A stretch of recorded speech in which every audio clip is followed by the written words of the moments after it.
When 9/11 hit, Nabeel Qureshi was a freshman in college. And for the first time, he struggled to reconcile the Islam he saw on his TV screen with the Islam he'd known all his life. Nabeel Qureshi grew up in a devout Muslim home in Virginia Beach, Virginia. He had read the entire Quran by the time he was 6 and prayed 5 times a day without fail. Through the years, Nabeel's devotion to Islam didn't waver. Then in college, he and a Christian started an ongoing debate about the historical claims of both religions.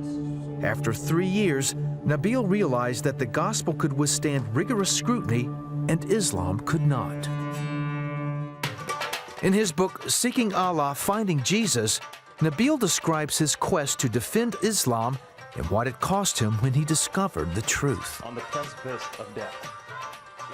Well, Nabeel is with us now. Welcome to the 700 Club. Thank you. We just saw a news story coming out of Germany.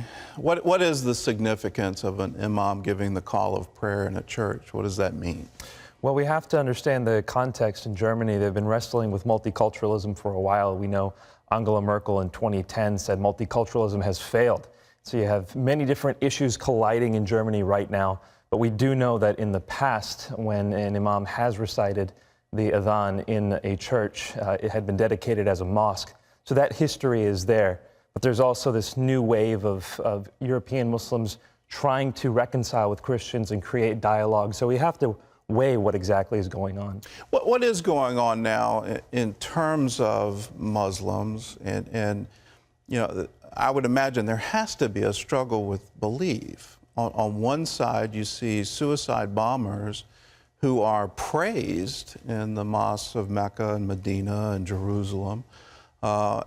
Is that sort of mainstream, or is that considered radical? I would say that's radical. From all the Muslim friends and family that I had growing up, no one would ever have praised a suicide bomber. Granted, that was in the West, but that's not common. Most Muslims around the world simply just want to live in peace. They want to be hospitable and love one another, and there's a great opportunity to share the gospel if we just don't have fear and we love each other the way Christ has called us to love each other. What was your story? Here you see 9/11 on a screen, and you try to reconcile it with the religion of peace that you grew up with. What happened? Well, when I saw 9/11, I realized that there's a lot more to my faith than I'd been taught. Now, I had been taught that Islam was a religion of peace, and I saw my duty as a Muslim to be peaceful and to spread peace. And all the Muslims around me were the same way. But then we were confronted with this very real Islam on television as well, and I had to reconcile the two. And I did that by looking into the pages of history. Who is Muhammad? What does the original Islam look like? And when I read Muhammad with my own eyes, instead of hearing about him from my parents or at the mosque, when I read the biography with my own eyes, I learned a lot that caused me to question my faith. I've heard from Muslim leaders that Islam needs a reformation. Is that true? And if so, how does that happen? I think the idea of a reformation is going back to the roots of your faith. In Christianity, when we had a reformation, we returned to the way Christ taught us to live. I wouldn't want to see that happen in Islam. I wouldn't want to see Muslims start becoming like Muhammad. That would be a bad thing. I would like to see them starting to engage in Western values and in individualism and freedom of speech and worship. Those are the kinds of things I would like to see. So I don't agree with that statement that Islam needs a reformation. What led you to Christianity?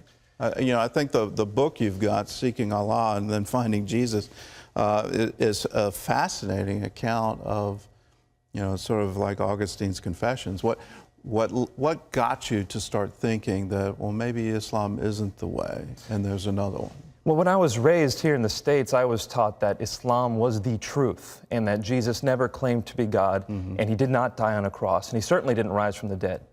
Now, I ran into a Christian friend who was able to start defending the Bible, something that very few Christians could do. Right. And he was also beginning to defend the idea that Jesus did claim to be God. He did die on the cross. So I had to look into the evidence. And the evidence convinced me that what I had been taught about Muhammad and about Jesus was false.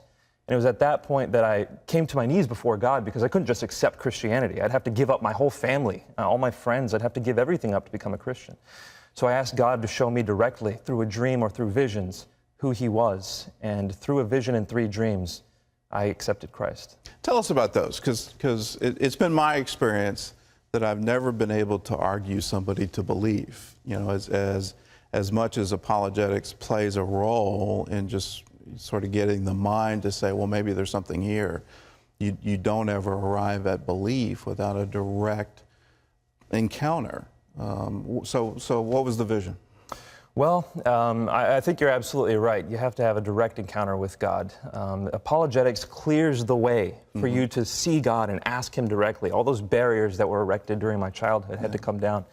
It gets you to wonder. Exactly, and it gets you to be honest with God. And so I asked for a vision and 3 dreams. The second dream was the clearest one. In the second dream, I was standing at the threshold of a narrow door. I mean, this door was just wide enough to fit me and just tall enough to fit me. And inside this doorway, I saw a feast, and I knew that that feast was heaven. And I wanted to be in that room, but I couldn't because there was someone standing at the door, my friend David, who had shared the gospel with me. And he was blocking the entryway. And I said to him, David, I thought we were going to eat together, as in I thought I was going to be in heaven. And he said, you haven't responded. And I knew that I had to respond to his invitation to accept the gospel. But here's where it became crazy, is when he told me, Nabeel, look at Luke chapter 13, verse 22. He knew his Bible. And I hadn't read this section of the Bible before, but when I opened the Bible, it said, the narrow door. And I began reading it. It was talking about a feast in the kingdom of heaven, and to make every effort to enter through that narrow door, because many will try and few will be able. And you will see people sitting inside at the feast with Abraham, Isaac, and Jacob. Make every effort to enter, or you will be left outside weeping and gnashing your teeth. I knew I had to accept David's invitation because God had given me a dream straight out of the Bible, and He showed me where I was. I'm hearing stories from all over the Muslim world where Jesus is showing up in dreams and visions. Why is that so prevalent? Because there seems to be an earnest seeking for a direct revelation. Why are Muslims so already prepared for that? Again, it's a culmination of factors. For one, dreams specifically in and of themselves. Muslims don't believe they can hear revelatory messages from God during prayer or anything like that. Muslims believe the only way they're going to hear from God is in dreams. And they actually have a special prayer called Salat Istikhara, asking God to give them dreams. So it's the common way they receive guidance from Allah, or that's what they ask for anyway. Now, why is this happening? Well, you have so many Muslims around the Middle East who've tried Islam, and they've realized it's failed. That's what's happening in Iran after the revolution in the 70s. They said, this isn't working, and now they're coming to Christ in droves. Same with in Egypt, before the Arab Spring, a survey was done, where well over 90% of the people there believed in Allah. But now, after the Muslim Brotherhood has come and given it a shot, another survey was done where about 70% believe in Allah. So the political revolutions combined with the internet, combined with God's supernatural revelation in the Middle East, is bringing people to Christ. What would you tell somebody watching right now who's wondering, is this true? Is the experience you had in a dream true? How can they get that for themselves? Well, I would say that we should remember what Jesus says in the book of Matthew chapter 7, ask and you shall receive.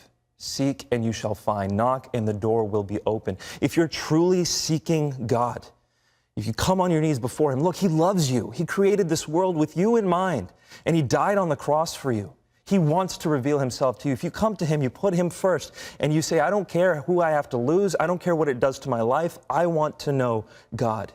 He will find you. What have been the consequences for you? Because in Islam, if you convert, it's a dishonor to your family and specifically to your mother. What's happened to you?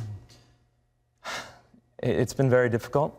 Our family is very close. It's just the 4 of us. My father was in the U.S. Navy for 24 years, and so we moved around a lot. And we were very, very close, and it cost a lot. I haven't had a relationship with my parents like I had. It's been very painful. Every day, my mother is in tears. It's been 8 years, and she's in tears every day. And their reputation has gone down in the community. Their honor was built on their Islamic reputation. Well, their son became a Christian. So I've hurt them quite a bit, but Christ says, if you love your mother and father more than me, you're not worthy of me. And I think that the Lord will introduce His truth if we make these kinds of sacrifices to the larger community. How can people pray for you? Please do pray for my family. Please pray for Christ to be made known in the Muslim world. So many people approach Muslims with a lack of knowledge, ignorance, fear, whereas Christ was willing to love and die for his enemies. We have not been given a spirit of fear, but a spirit of power and love. And so that's why I've written this book, to hopefully introduce people to Islam from the inside, so they can start loving Muslims and still upholding the truth, not compromising the gospel, but loving to the point of even death. Amen. If you want to get a copy of the book, it's called Seeking Allah, Finding Jesus, and it's available wherever books are sold. We also have an exclusive interview with Nabeel on our website. He'll be talking to you about how to witness to Muslims. To watch that, all you have to do is log on to cbn.com and click on the In the Green Room link. Thank you. You're very courageous. Thank you, brother. God bless you.